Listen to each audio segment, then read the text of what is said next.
输了道歉还是赢了道歉？输的道歉，输的给赢的道歉啊。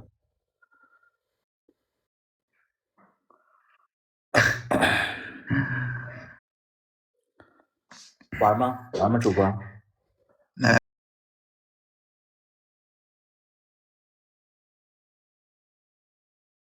哎呀，这个会不会是这儿吧？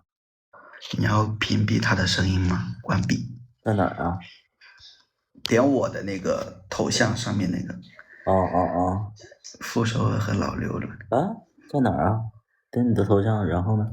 点就我那个头像的那个这个位置吧，是这边。好的，给大家讲故事。大家想听什么故事？还有三分多钟，然后我们俩打个 PK 啊。想听关于什么的故事？不用闭麦。你和他之后的故事啊？我跟他之后的故事什么意思啊？和好了吗？就已经分开了啊。那我就随便讲一个吧，讲一个就是，我身边好朋友的故事。就是我身边我有两个好朋友，然后有一个好朋友我有两个好朋友，然后我们仨在一个群里边，然后呢，我们仨都有对象，然后前一段时间我不分了嘛，然后我就知道其实他们因为我分了，所以他们也会跟我说一下他们的情感，其实也不太顺利。我一个朋友就是其中的一个朋友，因为对象就是找自己借了很多很多钱，然后生了一场大病，然后昨天晚上另外一个朋友，就是气鼓鼓的跟我们说他要分手。我说为什么要分手？他说他怀疑他对象出轨了，因为他在外边出差，然后他对象就晚上的时候跟他视频，然后他对象没有在家里边，在那个酒店里边，然后他就觉得是因为他对象也在就是撒谎，然后他就觉得说对方一定出轨了。但是昨天我劝他说不要分手，因为我会觉得说，可能人家在酒店里边什么也没做，但是可能他的心里就会觉得说一定会出轨。但是我想的是什么？就是说当下不要做任何决定，就算分手了，也要让对方辩解一下。让对方辩解一下。然后我就说，那你出完差以后，然后面对面聊一下，对，面对面聊一下。对象借的钱基本上是要不回来了，所以就是，你们知道吗？就是我就会觉得说，我们三个几乎是，就特别特别要好的朋友，然后每个人都谈恋爱，但是会发现，哦，其实现在维系恋爱的成本很高，而且恋爱的质量很低，所以我们就说，这原来是，可能在恋爱的人其实也不一定幸福。呀，最后18秒了，来，咱们那个我这边家人努努力啊，就是我不想给他道歉，因为我在这段感情里没有错。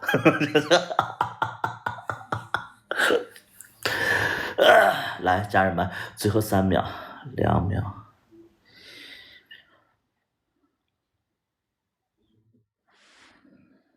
了，那就是我得给他道。谁呀？谁呀？这是谁呀？把他给我。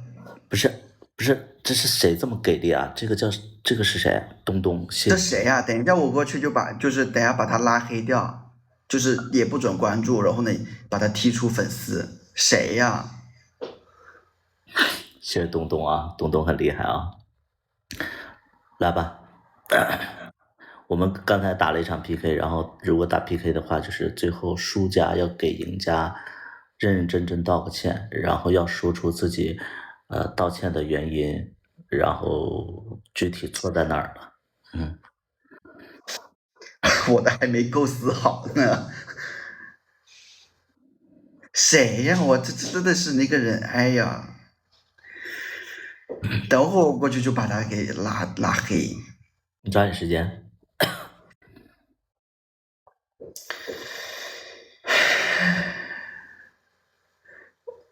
我得从，我都不知道要怎么开始说起。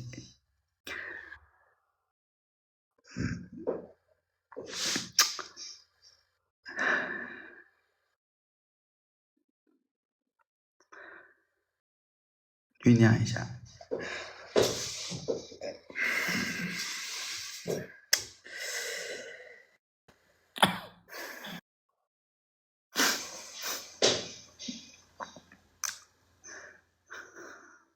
就是哎呀，我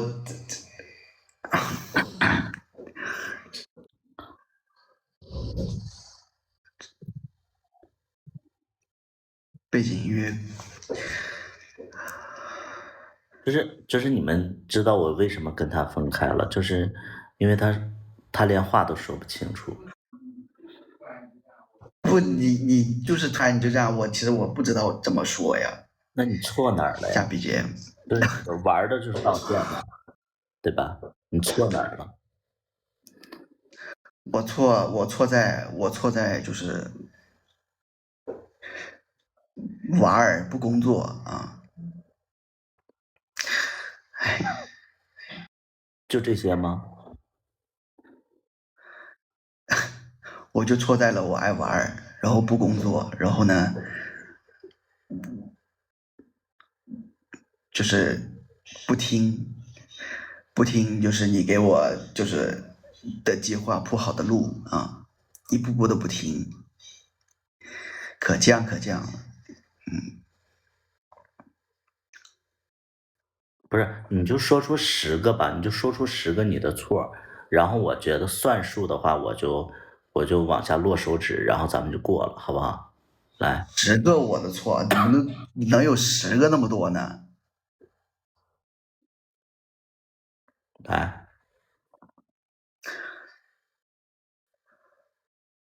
不工作，嗯，还有啥？不听，就来吧，就是不听你给我安排的事儿嘛。第2条，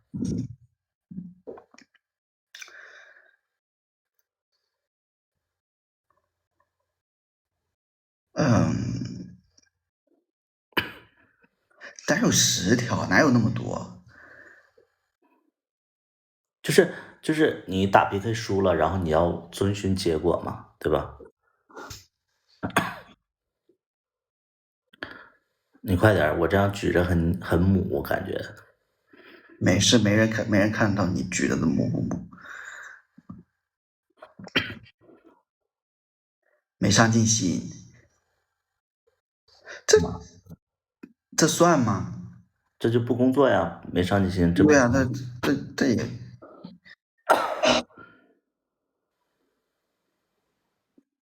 那感觉也没有了呀。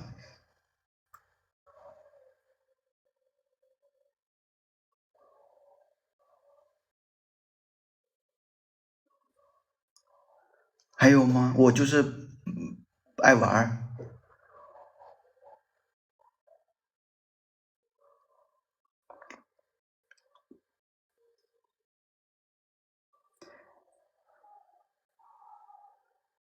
不沟通，嗯，不沟通，嗯，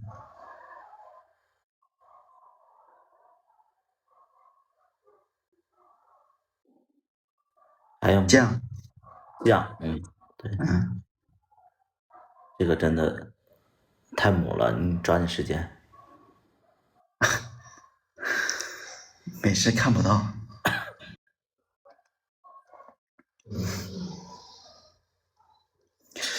还有啥呀？这样真的很母，你快一点，让我把这个手指头落下来。墨迹，墨迹就是拖拉嘛，再来，还有5个，没有了。没有了。嗯，你觉得没有了？还有什么？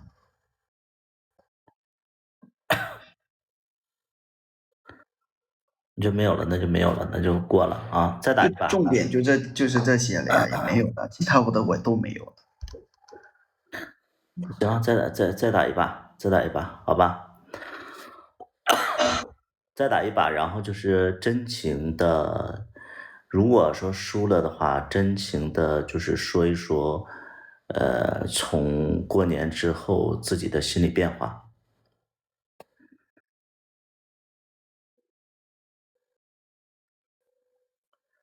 听不懂，听不懂国语是吗？好，来吧。好，再打一把。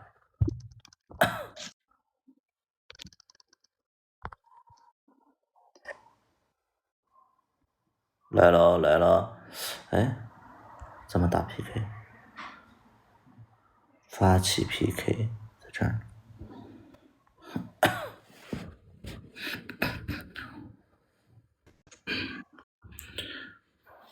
好，我说一下游戏规则啊。如果说这把输了，就是输方要说一下，就是从2月，从从1月29号到3月20号的，就是心理变化，或者说在想什么，好吧？输家，然后要说说自己真实的啊，不能撒谎的，好，闭麦了，对面主播闭麦了啊。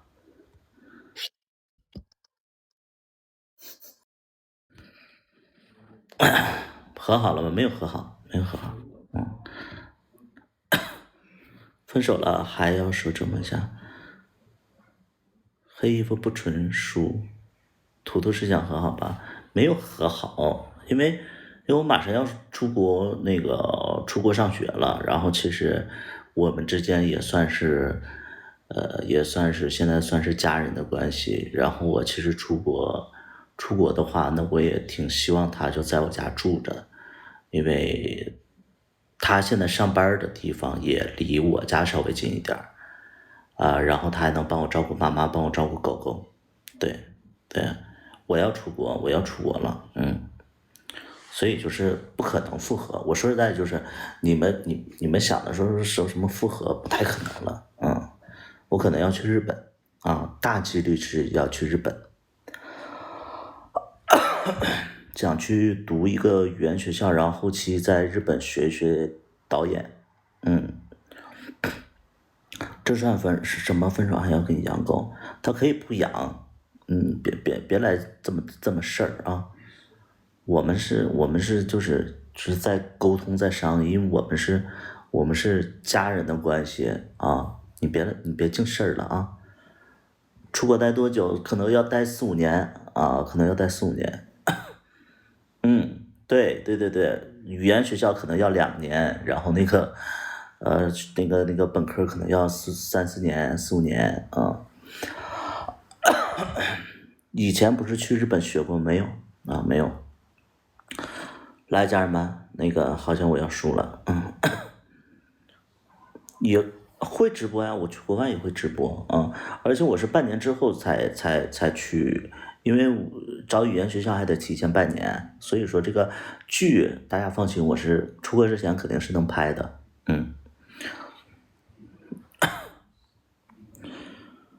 我05年去的14年回来，对，我是半年，就是找语言学校，大家就是出过国的都知道，就是半年的那个就是报名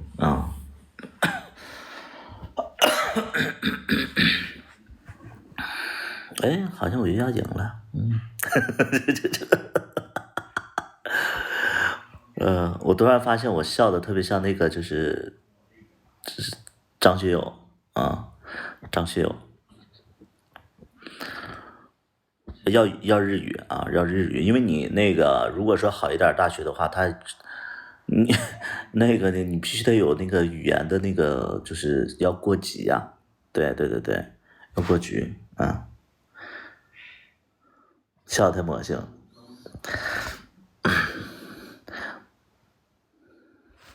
不需要考雅思啊，日本考托福，这不用考那个什么英语，你考日语就行啊。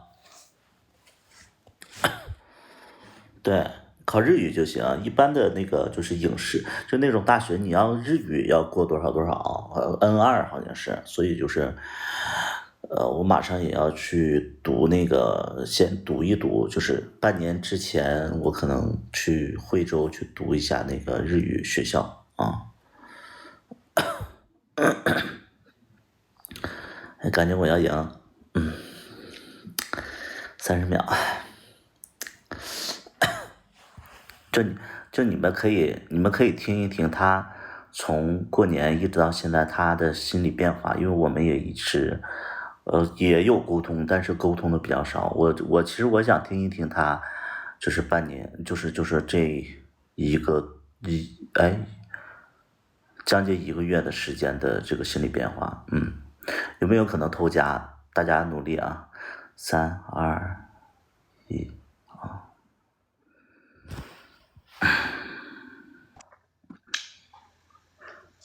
如果不爱了就不会连线。哎，等会儿我把这个打开。好了，主播开始吧。再重复一下问题，就是你是几月几说一下号来着？月，咱俩正式的说，说怎么样？应该是1月27号，然后一直到现在是3月20号，啊，你这是已经1个月了。那你1个月的话，1个多月了，那你这个心理历程心理想法是怎么样的？对，我的心里想法，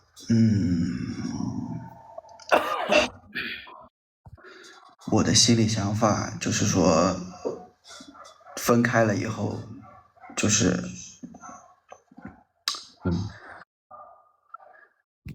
就是让自己就不能去依赖别人嘛。就当时可能就是觉得说会有一点点依赖你，然后就现在就是要靠自己啊。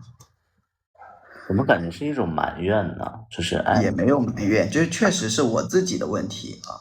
你像就是离完职之后，其实很长一段时间不想工作，就是那时候就是很依赖一个人嘛，就很，然后就是反正现在就是想说，自己找了一份工作，只是让自己就是重新的去努力起来，把自己就是重新的去进步吧，就让自己重新开始吧。就完事儿了。就那也没有完事儿吧，就是还有就是除了让自己进步努力以外，就那一段时间就是也很难过，然后就是也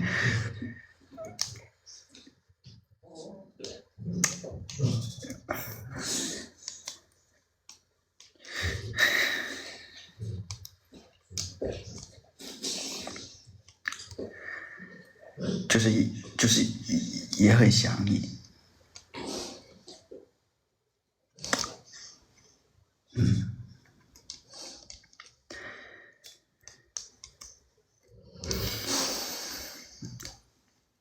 就差不多就这样吧。哎呀，完我改变我自己，努力改变我自己。你也有你自己的计划要去完成，我有我自己的人生也要去走。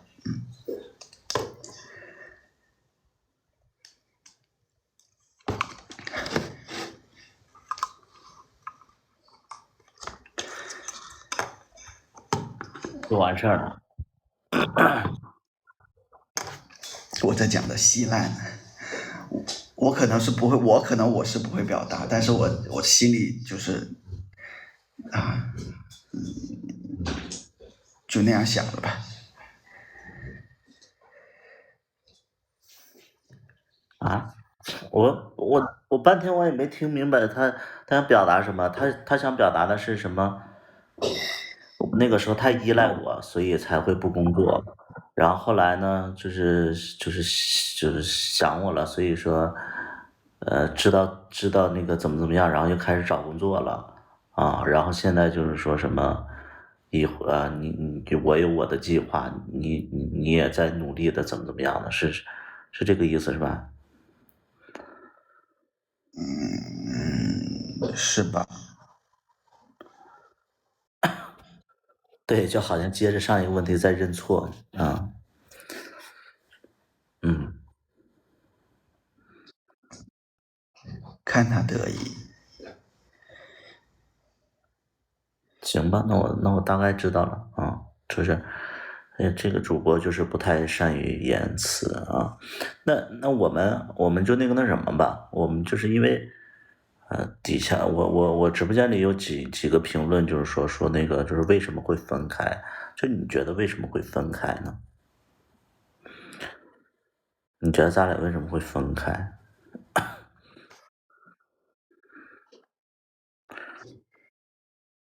因为问题没解决呀。就他私底下也对，私底下也这样。就是我们的问题没有解决呀。就是我俩的现实问题没解决，然后有一方就耗着一方了，那不就解决不了问题，那就解决人了吗？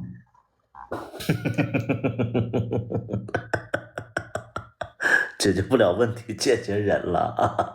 嗯嗯嗯，嗯，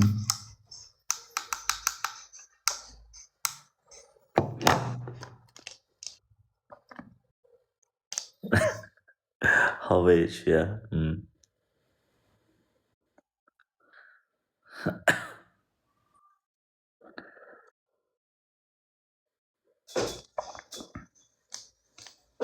最后再来一把吧，再来一把，最后一把啊！就是无论我输或者赢啊，我都说一下我的想法。然后如果说我要大输特输的话，我就跟你道个歉，好吧？就如果我输的话，如果我不论说我输或赢，我说说我的想法。如果说我输了，我跟你道歉嗯啊。嗯，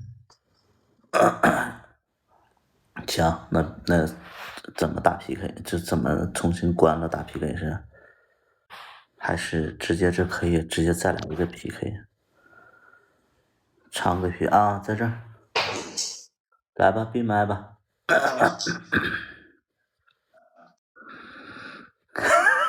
分手打 PK。嗯，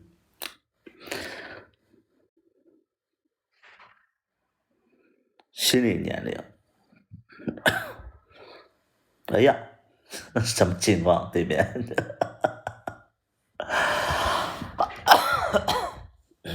独一份儿。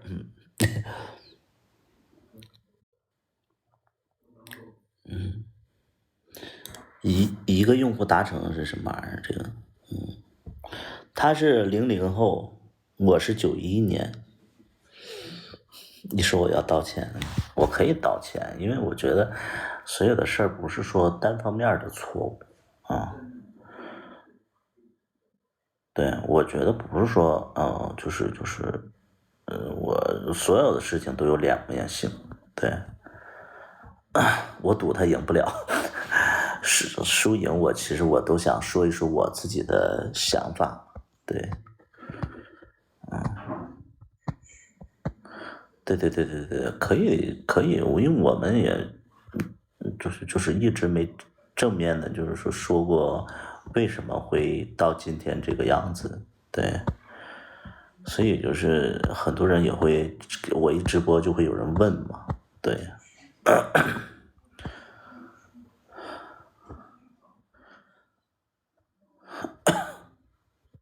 我是 ENTP，特别吓人的星座，我那个人格，我是 ENTP，对，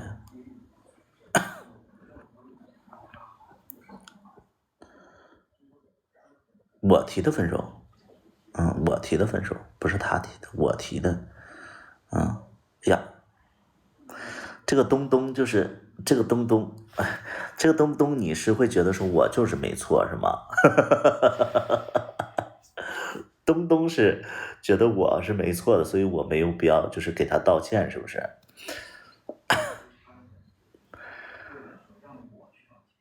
对，我觉得这个东东还就是还挺相信我的哦。没有啦啊！哎呀，我要道歉了吗？我俩是因为有一些不愉快，然后所以分的手啊，就是有一些生活上的不同步。他是00后，我是91年。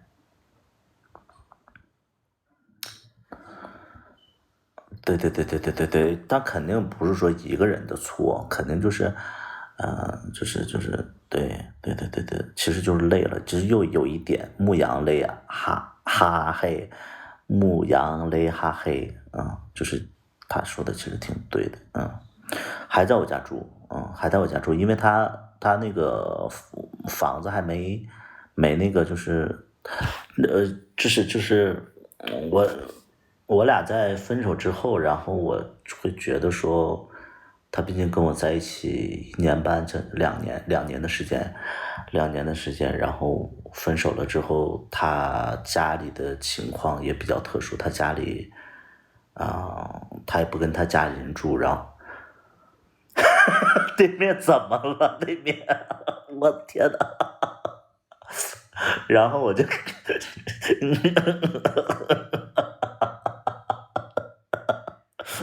呃，哎呦我操！这，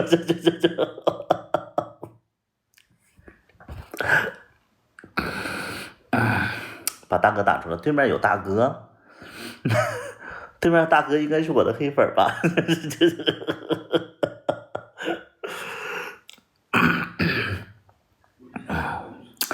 然后那个我就那什么了嘛，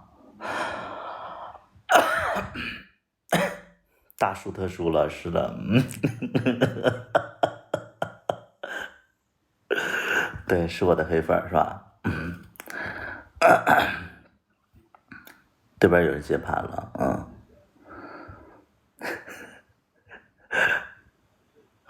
道歉而已。对我是可以道歉的呀，对，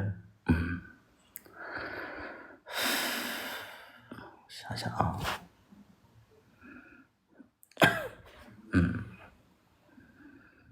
每个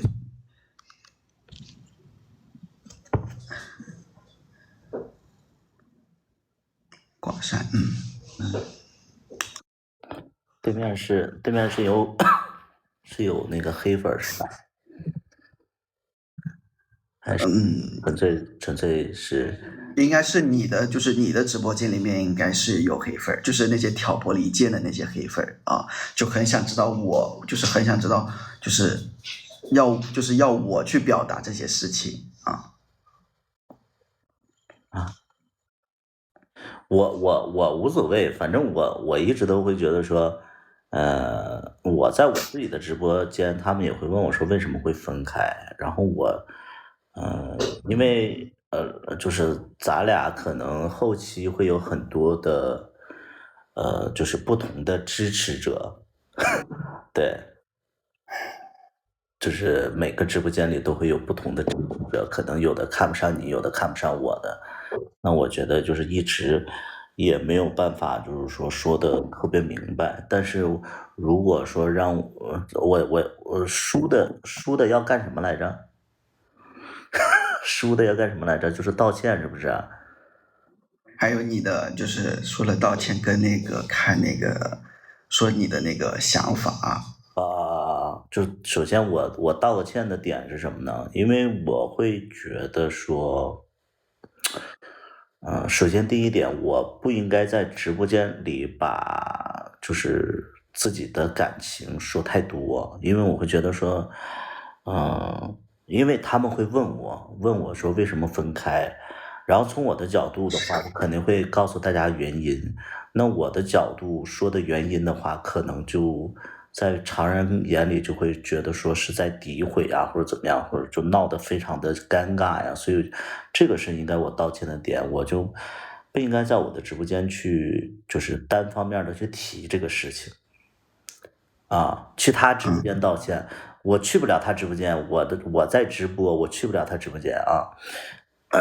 对，这是道歉的第一点。第二点呢，我是会觉得说，啊、我可能忽略了一点，就是每个人其实年龄都不同，所以说看到的世界不同。再加上我这个人可能对自己也比较狠，对身边的人也会比较狠，所以，其实你跟我在一起，我觉得更多的是就是想谈个恋爱，但是我可能会站在我的角度，我觉得，恋爱过后就是生活，所以我让你过早的去进入到恋爱的下一个阶段了，让你也不愉快也不开心。第三点呢，是我可能就是我这个人可能在思想里边会是一个比较焦虑的状态，就是我可能，简单的一件事情，我可能会想很多，然后就是会放大那个事情，所以就是，啊、后期也会让你有一点点就是懵逼的状态就是很多时候会懵逼的一个状态。嗯，还没有其他的，就是还有什么想让我道歉的吗？你说个点，因为我能想到的可能就这三点比较啊。行，然后你继续说那个你的那个下一个看法。下一个看法。对啊，你这不是说的是一个道歉的点吗？然后下一个是什么来着？还有一个你不是你说你要说就是你的那个想法吗？你就说那个从1月29号一直到3月2号，然后思想变化之类的，是不是？其实跟你正式的提分手之后，其实咱俩也还是会有沟通，因为你就是也住在家里边，虽然说咱俩交流不多嘛，但是我会觉得说，就是一开始我跟你提的时候，其实我真的已经到了一个特别特别爆炸的边缘，就是崩溃了，所以我才提的。然后我也想了很多，我当下我就是会觉得说受不了，就是受不了了，已经受不了了。就是我觉得这种生活，它不是因为你的缘故，可能是因为咱俩在一起的状态也不是我想要的，所以我就快刀斩乱麻，然后我就觉得我的人生不能被这些什么儿女情长所牵绊，我要去北京发展，我要去拍电影，我要那个去经历我想去经历的生活，我不想天天在惠州，然后两个人也没有太多交集的那种生活。然后后来呢？后来我也是不是说给你就是，虽然说咱俩分开了，我也不是说带你去买房了嘛。其实买房的那个时候，我也是突然就发觉，买房的那个时候我突然发觉，就是我带你去买房那个过程，我发觉哦，可能是我发现可能就是好像我对每一段感情好像都是这么处理的，从第三段反正就是我习惯性的就是说提分手，但是习惯性的又觉得很愧疚，所以我带你去买房了。然后之后我就每天，因为买完房以后，你那个房子不是需要那个就是办贷款办下来之后，你才能搬过去吗？那每天见到你，然后，但是你又没有因为分手而去找工作，所以我对你是失望透顶的。就是买完房之后，我本以为就是说，咱俩都已经分手了，然后又买房了，你可能以后没有依靠了。我觉得你可能是，去找工作了，但是没有，所以我看见你依然没有出去找工作，然后我就不行了，我就是这一刻都待不下去了，我就说那我要出去走一走，然后等你就是房子，我就想在外边1个月，因为贷款不是需要1个月嘛，然后我就想在外边待1个月。但是有一个细节是什么呢？有一个细节就是，我不是要，就是因为狗狗都一直你在照顾嘛，那我中间我又要回来这个，就是那个签证的问题，我不是要去日本嘛，所以当我回来的时候再看见你，其实你已经找工作了嘛，你已经就是那个时候你已经找工作了，然后找到了一份7000块钱的工作，然后我就发现说，好像我走真的是一件好事，你终于开始找工作了。然后再后来，我其实看到你发的那个抖音了嘛，然后我其实也会觉得说，啊、就可能你真的说再改变吧，我或者说就是你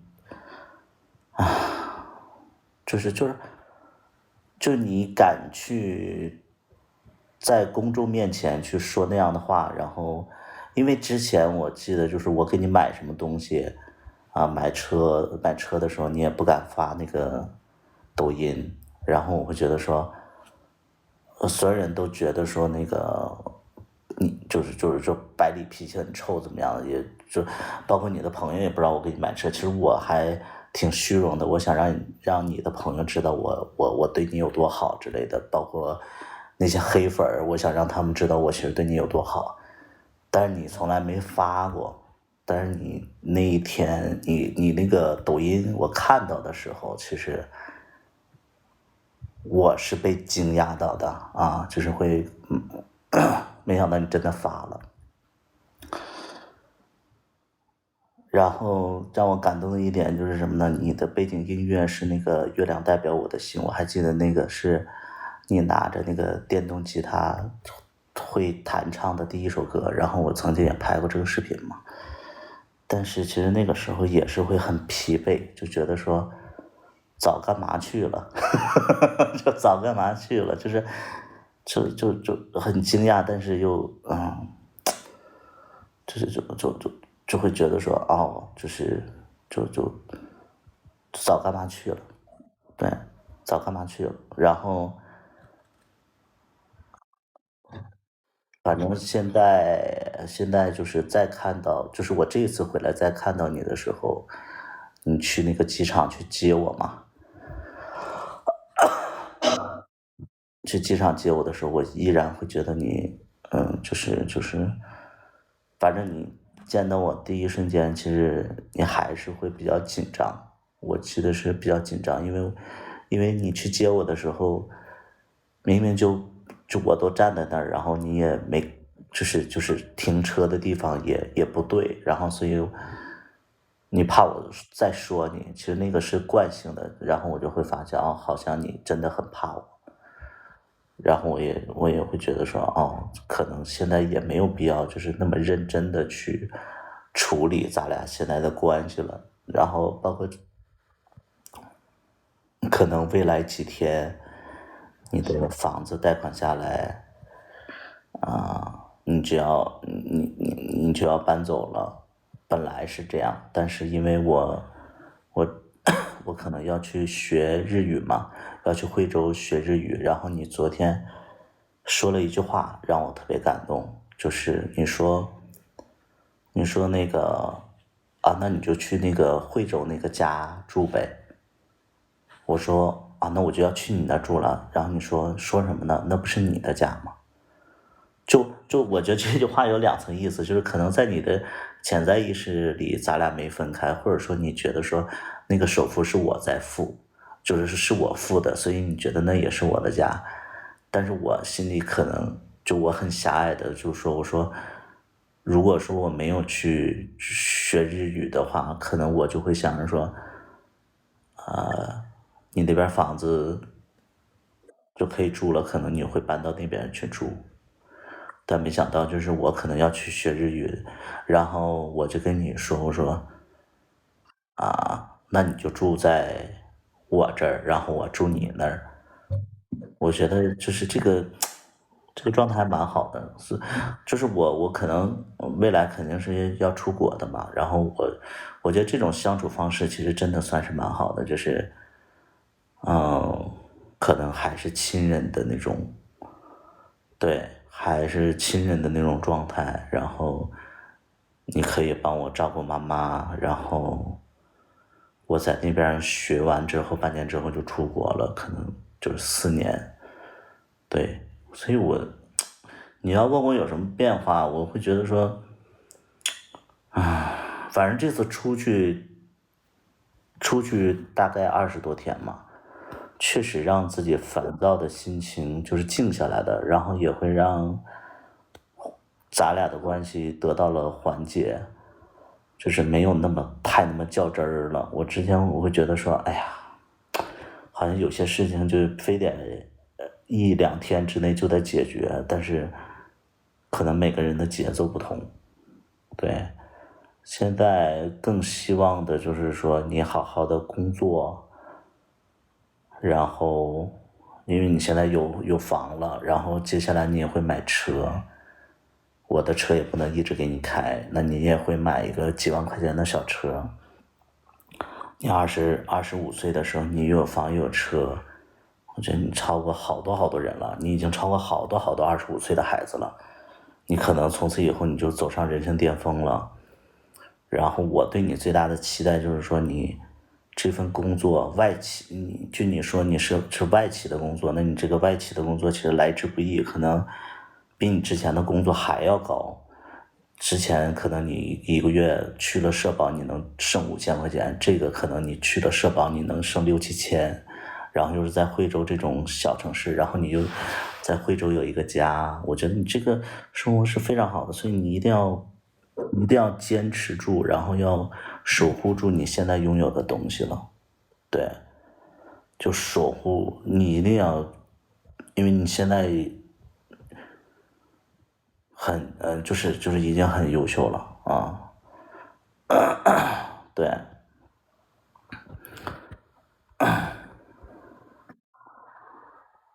所以就还蛮好的，对，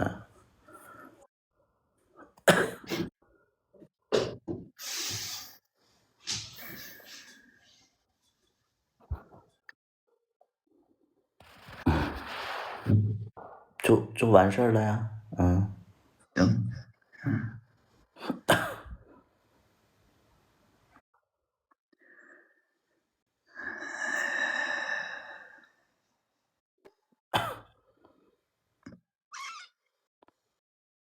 又是因为太大分的手吗？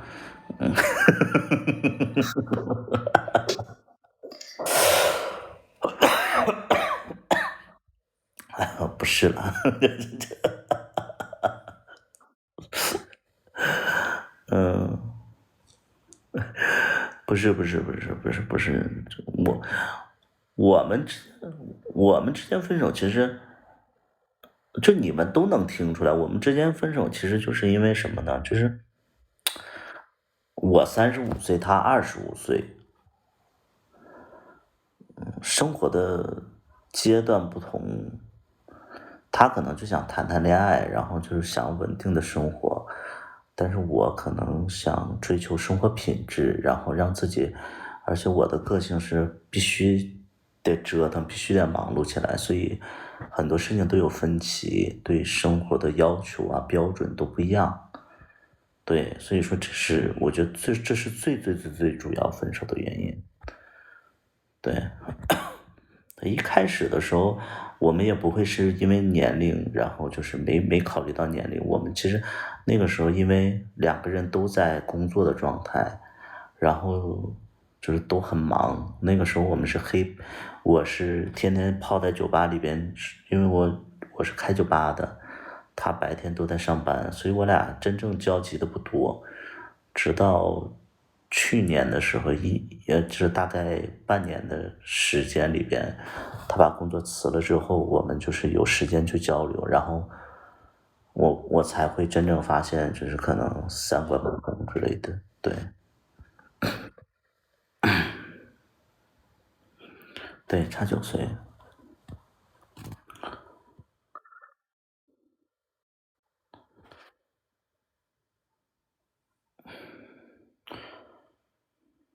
对，我可能，因为我就会觉得说，就确实是我对一些事情的理解太，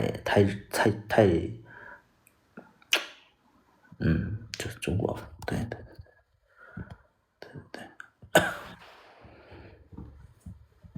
这没办法强迫，我觉得这些东西，嗯，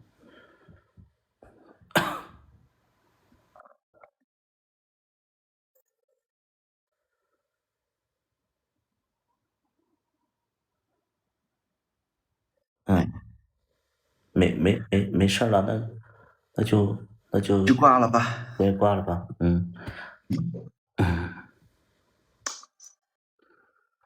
就怎么关？这儿挂不了吗？挂不了你。我关了。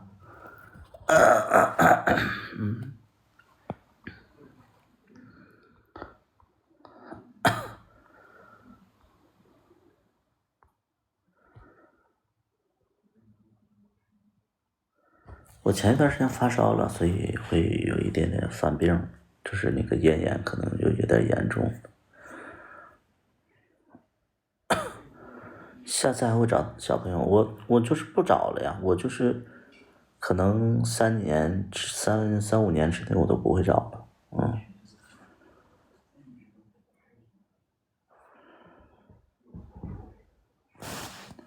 途度追求生活1000万单位以上，那肯定的呀，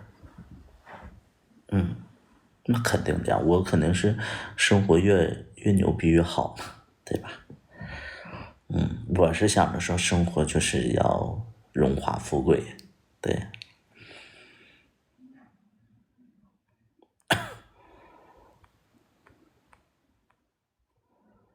我是对生活要求很高的一个人，包括我是一个完全会觉得，因为我觉得大家时间就是活着的时间都有限，然后就在有限的时间里边就多体验，然后多去经历，我觉得这个就很重要。我就很怕就是说，可能浑浑噩噩一辈子没有什么太大的起伏。我觉得，因为你不一定有下一辈子，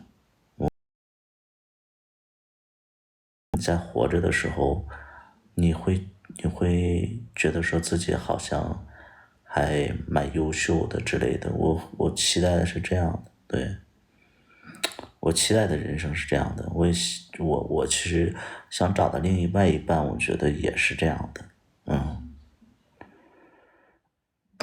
所以就是我们其实是不太合适的。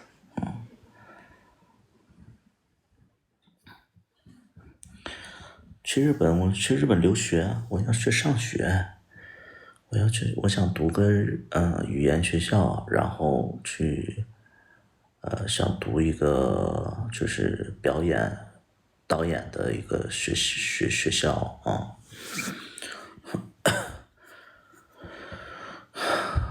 什么专业？对。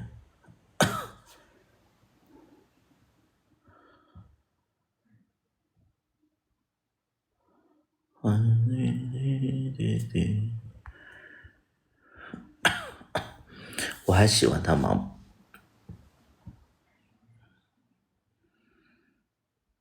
我现在可能不喜欢任何人。对，我现在就是不太喜欢任何人，因为我觉得好累，好麻烦。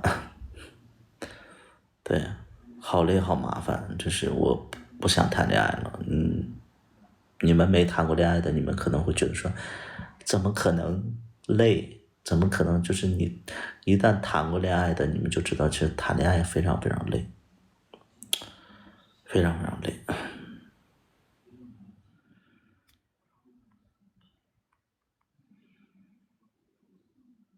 对，就是他，哎呀，感情真的经历过就好了，就非常非常累。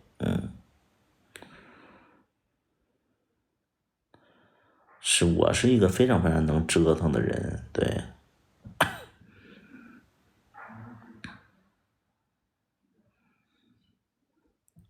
不喜欢怎么恢复首付？我给他付的首付其实不多，那惠州的房子总价才60万，10%几万块钱。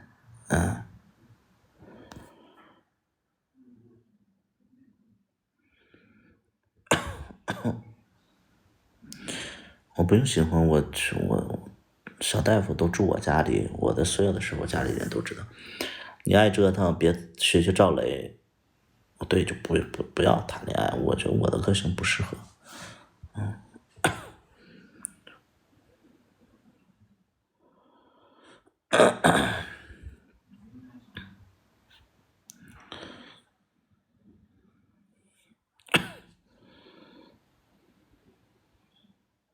不谈恋爱寂寞了怎么办？抓个男人玩玩啊！好了，我不播了。我不播了。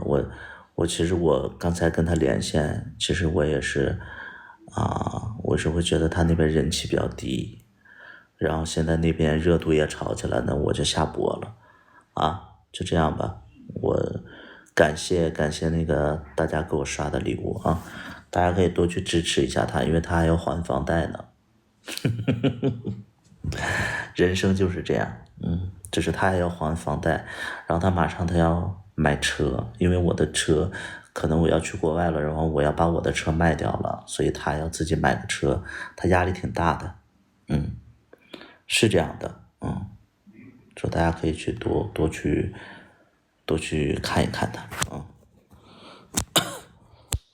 拜拜吧，拜拜拜拜。